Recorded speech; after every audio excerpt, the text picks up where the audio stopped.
일반인들이 하는 진찰로도 원인을 추정하고 대처 방침을 결정할 수가 있을까요? 설사를 좀 이해하는 건 설사량이 참 굉장히 중요하거든요. 왜냐하면 1리터의 소화에서 소장이 흡수되지 않는 게 대장으로 들어오면 대개 이제 800cc가 흡수되고, 특히 우측 대장에서 거의 대부분 수분이 흡수되고요. 좌측 대장은 대변이 지나가는 통로 역할을 하는 거거든요. 그래서 병의 위치에 따라서 그 설사의 양상이 틀리게 됩니다. 만약에 이제 오른쪽의 대장에, 그러니까 오른쪽 설사라고 그러거든요. 오른쪽 설사는 설사량이 많게 되죠. 1리터. 소장에서 설사하게 되면 2리터, 3리터. 그렇지만 왼쪽 설사 같은 경우는 수분이 다 흡수되고 나오니까 설사량이 200g 정도. 하루에 보는 양을 여러 번 나눠보는 것이고요. 우리가 1리터라고 그러게 되면 하루에 보는 양이 보통 200g이니까 5배. 그리고 소장 같으면은 10배 이렇게 되면 거의 수도꼭지 틀어놓은 것처럼 쫙쫙하거든요. 그러니까 내가 오른쪽 설사냐 왼쪽 설사는 것은 설사의 양으로도 먼저 알 수가 있고요. 특히 이제 왼쪽 설사는 대변을 받아두는 장기잖아요. 세균에 의한 감염이나 설사가 많아서 조그만 걸 반복해 봐도 되게 염증이 동반되면서 세균 감염이 되어 있기 때문에 봐도 시원하지 않고, 또 후중이라 그러죠. 뭐가 그대로 남아있는 것 같고 급히 보게 되고 자주 가게 되지만 그대로 시원하지 않는 그런 소량의 병을 잦은 보게 되면 이제 왼쪽 설사라고 할 수가 있습니다. 왼쪽 설사는 세균 감염, 특히 점막을 침범하는 세균 감염이 자주 일어나는 것입니다.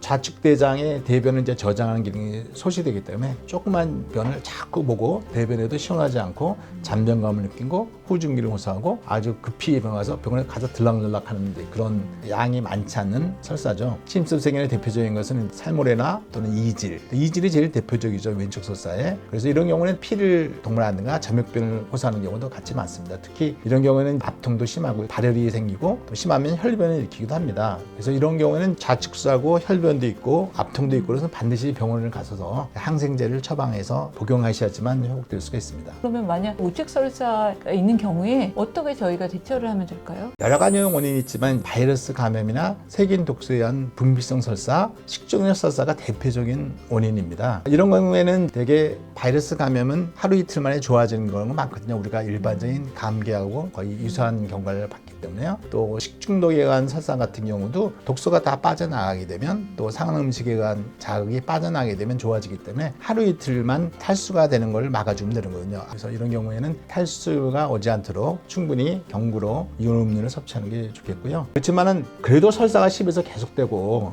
또는 구토가 같이 동반되는 설사 같은 경우에는 먹음으로 해결이 안 되기 때문에 그런 경우는 병원에 가셔야 되죠. 특히 이제 겨드랑이 같은 데가 바짝 말라 있으면 이거는 심한 탈수이기 때문에 해결이 안 되는 경우도 많기 때문에 그런 경우에 특히 어지럼과 이런 게 동반된다면 병원에 오시고요. 요새 설사 환자 너무 많은데요. 오늘 저희가 간략하게 말씀드린 내용이 많은 도움이 되셨으면 좋겠습니다.